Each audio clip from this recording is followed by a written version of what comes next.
The Pistons bounce back and win Game 5 at Madison Square Garden. 106-103 final score. There will be a Game 6. What happened and what's going to happen next? Let's get into it right now on Top Title Detroit. Let's go. Perfect. Perfect. Perfect.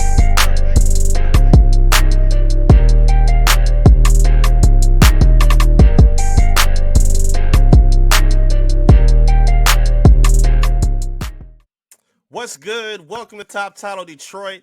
I am Eric Vincent, your host and Detroit Pistons beat reporter for ClutchPoints.com. Thank you for tuning in. I appreciate your time. Please, before we get started, make sure you like the video, subscribe to the channel. Make sure you lock in with us here on Top Title Detroit. Tell a friend to tap in with us. I would really appreciate the support. And boy, am I happy to be here because the Detroit Pistons handled business. They held on Game 5 with another close call victory, 106-103 final score in Game 5 against the Knicks at Madison Square Garden. The Pistons are now 4-1 inside of Madison Square Garden. They seem to be playing very comfortable basketball and winning in very inspired fashion. Man, again, came down to the final few possessions, and the Pistons showed that they are not scared of the moment, that they are capable of closing fourth quarters and closing out final possessions, regardless of the circumstances. There's a lot going on. The Pistons had a hard time really getting the consistent offensive continuity that they needed throughout the game. Didn't really shoot all that well from deep. Shot 27% from three. But they were able to get stops down the stretch. They played a lot of sound defense against the Knicks in the fourth quarter. They did a really good job in the second half altogether. And I was extremely impressed by a lot of things that happened. Let's kind of talk about what we saw. Started off a little slow. The Pistons had some shaky momentum where they weren't really putting a lot of things together in terms of their offensive consistency. A lot of jump shots weren't really falling, but they did have an ace in the hole with Ausar playing the best game of the entire series that he's played thus far. 22 points, if I'm not mistaken, by Ausar. 22 points, 8 of 10 from the field, 7 rebounds, and the biggest key number right here, held Jalen Brunson to 4 of 16 shooting.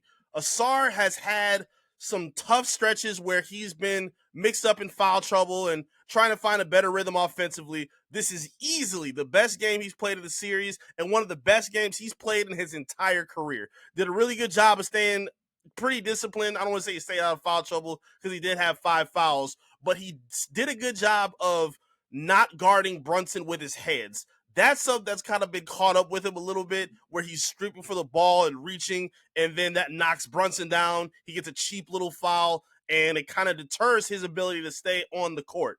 Now, he was still getting some cheap, underhanded calls where Brunson is bumping into him, or even I think one of the last calls he had in the second half where Brunson goes up for a jumper, Ausar swipes down on the ball, and the ref calls for the foul. He gets the Edward of the free throw.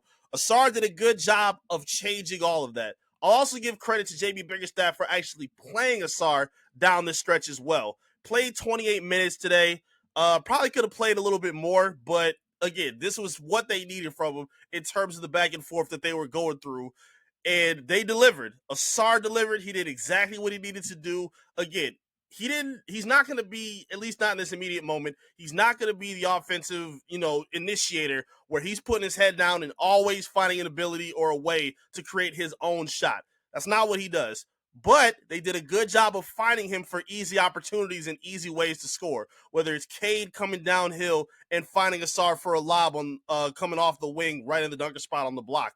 Or you dump it off to Duren, who gets a quick dribble after he turns around, and then he sees Ausar just under the rim or just behind the backboard a little bit, but finds position enough for him to rise up and cram an easy dunk on 2 Knicks defenders. We see them maybe score like 2 or 3 different opportunities on that kind of play alone.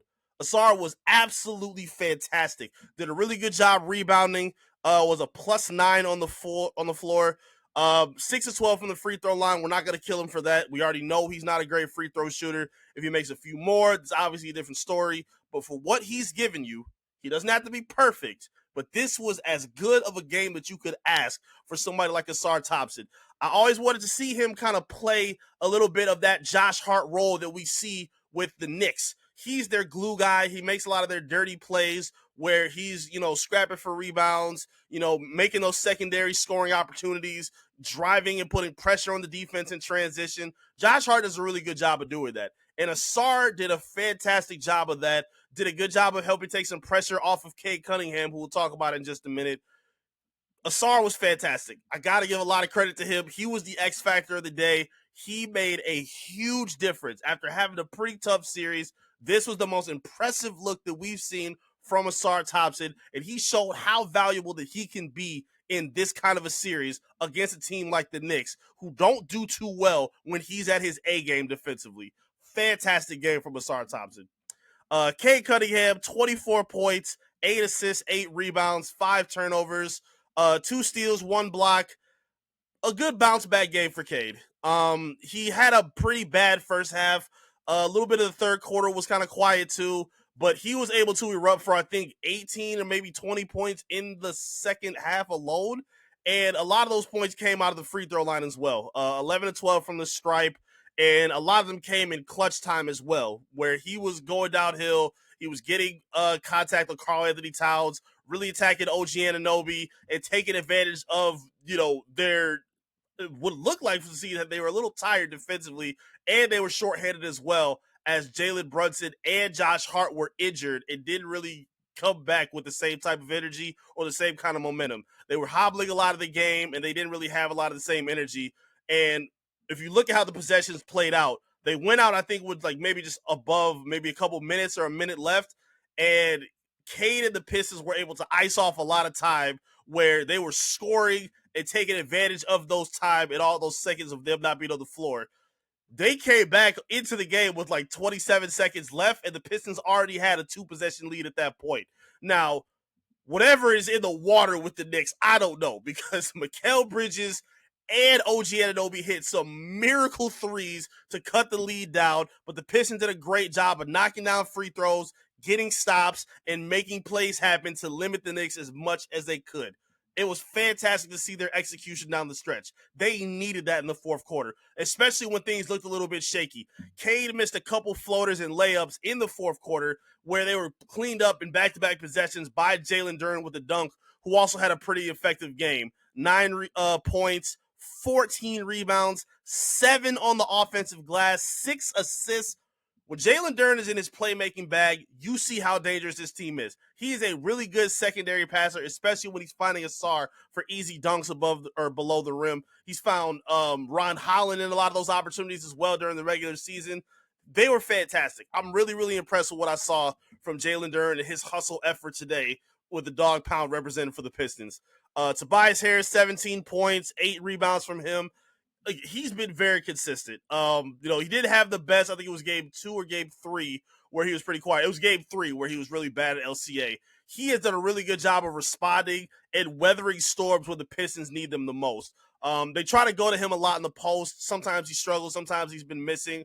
But when he's connecting and he's making those open threes where he's, botting up against Brunson or those smaller guards against him, or just fighting that mid-range area where he's a little more comfortable, we see how dangerous and effective Tobias Harris can be. I think he's done a tremendous job of kind of reworking his image after a lot of slander he caught, with his time in Philly and, other teams based on the contracts he's gotten.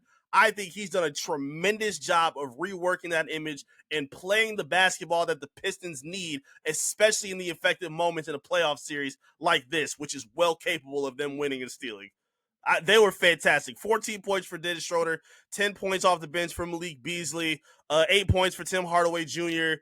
The Knicks were not the same, scary, effective team on offense. Karl-Anthony Towns, he also is trading all these miracle shots. Hit a deep 20-plus footer in the fourth quarter that I think tied the game or maybe gave the Knicks the lead in the fourth quarter. But he wasn't able to play the same. He had 17 points, 11 rebounds. He was 5 of 14 from the field. Wasn't the best shooting day for him. He had 5 fouls, kind of got coaxed into a lot of chippy fouls from the bigs and from Cade Cunningham. Really good job of the Pistons for honing in on that and attacking him. Making him guard is the best way to attack a guy like Karl-Anthony Towns. They had a lot of possession where they brought in Mitchell Robinson to play next to him to kind of, have a big advantage against the Pistons. but they were able to kind of take that away by going at Cat and also fouling Mitch Robinson, who's a poor free throw shooter, and that worked out because he was splitting a lot of the reps that he had when he got to the line. Robinson had a pretty good game, 13 points, 11 rebounds. You know, he's very effective. 8 on the offensive glass, caught a lot of lobs from the Knicks, but the Pistons were able to withstand it all. Josh Hart, 15 points, 16 points for Jalen Brunson. Again, another inefficient game from him. 4 of 16 from the field. 7 assists, 4 turnovers, 17 points from Mikal Bridges, 17 for Towns, 19 for OG Anunoby, who was fantastic again today. But yeah, Brunson was not the same guy. The Pistons did a really good job of staying disciplined on him.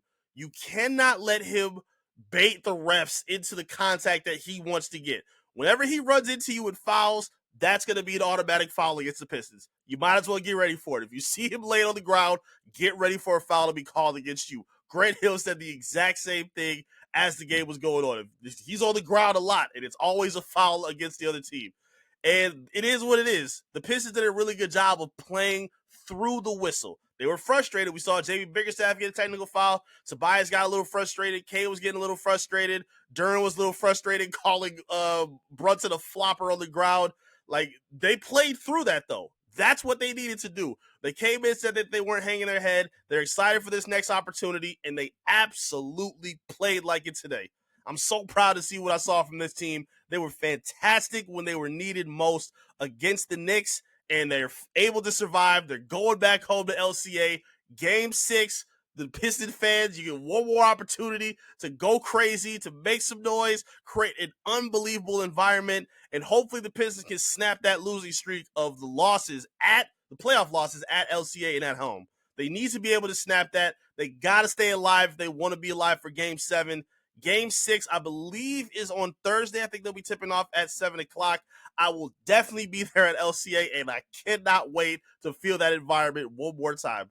Because if it's anything that we've learned throughout this series, the Pistons are able to withstand, these runs. They're able to, stand up against the pressure. And Pistons fans at LCA have been holding it down by bringing the noise and bringing the energy to support the Detroit Pistons, man. Thursday is going to be fun. I cannot wait for Game 6, and I'm super excited to see what the Pistons were able to do in surviving Game 5 tonight.